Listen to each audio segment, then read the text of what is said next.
a dream. Reverend Martin Luther King Jr. August 28, 1963.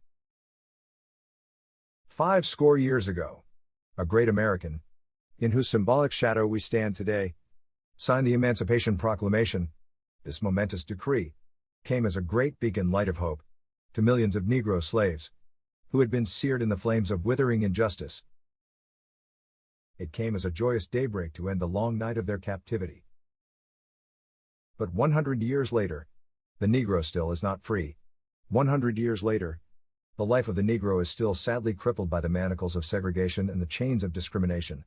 100 years later, the Negro lives on a lonely island of poverty, in the midst of a vast ocean of material prosperity. 100 years later, the Negro is still languished in the corners of American society, and finds himself in exile in his own land. And so we've come here today to dramatize a shameful condition. In a sense, we've come to our nation's capital to cash a check. When the architects of our republic wrote the magnificent words of the Constitution and the Declaration of Independence, they were signing a promissory note to which every American was to fall heir. This note was a promise that all men, yes, black men as well as white men, would be guaranteed the unalienable rights of life, liberty, and the pursuit of happiness. It is obvious today that America has defaulted on this promissory note, insofar as her citizens of color are concerned. Instead of honoring this sacred obligation, America has given the Negro people a bad check, a check which has come back marked insufficient funds. But we refuse to believe that the Bank of Justice is bankrupt. We refuse to believe that there are insufficient funds in the great vaults of opportunity of this nation.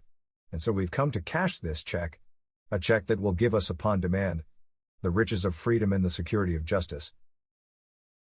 We have also come to his hallowed spot to remind America of the fierce urgency of now. This is no time to engage in the luxury of cooling off, or to take the tranquilizing drug of gradualism. Now is the time to make real the promises of democracy. Now is the time to rise from the dark and desolate valley of segregation to the sunlit path of racial justice. Now is the time to lift our nation from the quicksands of racial injustice to the solid rock of brotherhood. Now is the time to make justice a reality for all of God's children. It would be fatal for the nation to overlook the urgency of the moment. This sweltering summer of the Negro's legitimate discontent will not pass until there is an invigorating autumn of freedom and equality. 1963 is not an end, but a beginning. Those who hoped that the Negro needed to blow off steam and will now be content will have a rude awakening. If the nation returns to business as usual, there will be neither rest nor tranquility in America until the Negro is granted his citizenship rights. The whirlwinds of revolt will continue to shake the foundations of our nation until the bright day of justice emerges. But there is something that I must say to my people who stand on the warm threshold which leads into the palace of justice. In the process of gaining our rightful place, we must not be guilty of wrongful deeds. Let us not seek to satisfy our thirst for freedom by drinking from the cup of bitterness and hatred. We must forever conduct our struggle on the high plane of dignity and discipline. We must not allow our creative protest to degenerate into physical violence again and again. We must rise to the majestic heights of meeting physical force with soul force. The marvelous new militancy which has engulfed the Negro community must not lead us to a distrust of all white people, for many of our white brothers, as evidenced by their presence here today, have come to realize that their destiny is tied up with our destiny. And they have come to realize that their freedom is inextricably bound to our freedom. We cannot walk alone. And as we walk, we must make the pledge that we shall always march ahead. We cannot turn back. There are those who are asking the devotees of civil rights, when will you be satisfied? We can never be satisfied as long as the Negro is the victim of the unspeakable horrors of police brutality.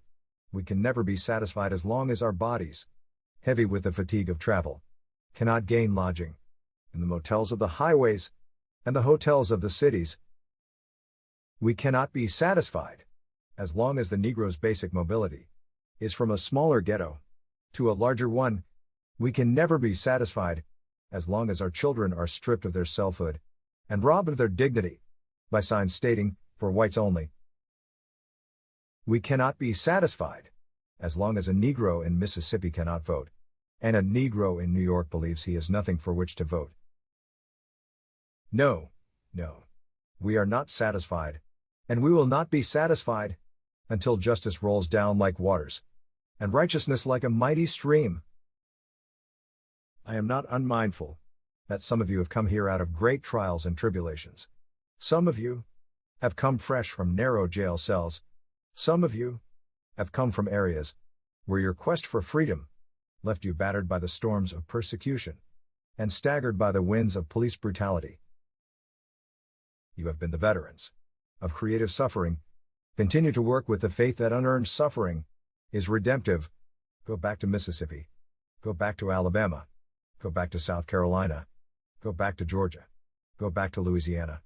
Go back to the slums and ghettos of our northern cities, knowing that somehow this situation can and will be changed. Let us not wallow in the valley of despair. I say to you today, my friends, so even though we face the difficulties of today and tomorrow, I still have a dream. It is a dream deeply rooted in the American dream. I have a dream that one day, this nation will rise up and live out the true meaning of its creed. We hold these truths to be self-evident, that all men are created equal.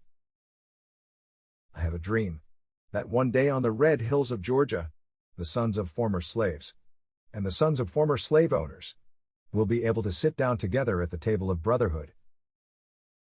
I have a dream that one day, even the state of Mississippi, a state sweltering with the heat of injustice, sweltering with the heat of oppression, will be transformed into an oasis of freedom and justice. I have a dream that my 4 little children will one day live in a nation where they will not be judged by the color of their skin, but by the content of their character. I have a dream today. I have a dream that one day down in Alabama, with its vicious racists, with its governor having his lips dripping with the words of interposition and nullification, one day right down in Alabama, little black boys and black girls will be able to join hands with little white boys and white girls as sisters and brothers. I have a dream today. I have a dream that one day every valley shall be exalted, every hill and mountain shall be made low, the rough places will be made plain, and the crooked places will be made straight, and the glory of the Lord shall be revealed, and all flesh shall see it together. This is our hope. This is the faith that I go back to the South with. With this faith, we will be able to hew out of the mountain of despair a stone of hope. With this faith, we will be able to transform the jangling discords of our nation into a beautiful symphony of brotherhood.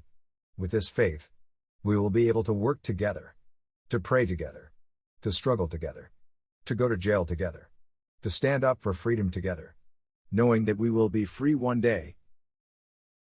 This will be the day when all of God's children will be able to sing, with new meaning, "My country, 'tis of thee, sweet land of liberty, of thee I sing, land where my fathers died, land of the pilgrim's pride. From every mountainside, let freedom ring." And if America is to be a great nation, this must become true. And so let freedom ring from the prodigious hilltops of New Hampshire, let freedom ring from the mighty mountains of New York, let freedom ring from the heightening Alleghenies of Pennsylvania, let freedom ring from the snow-capped Rockies of Colorado, let freedom ring from the curvaceous slopes of California. But not only that, let freedom ring from Stone Mountain of Georgia, let freedom ring from Lookout Mountain of Tennessee, let freedom ring from every hill and molehill of Mississippi, from every mountainside, let freedom ring.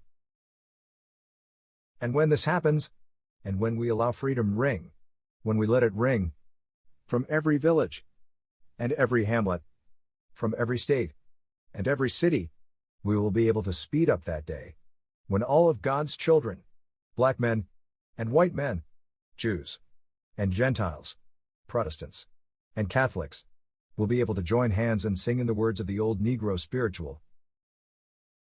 Free at last, free at last, Thank God Almighty. We are free at last.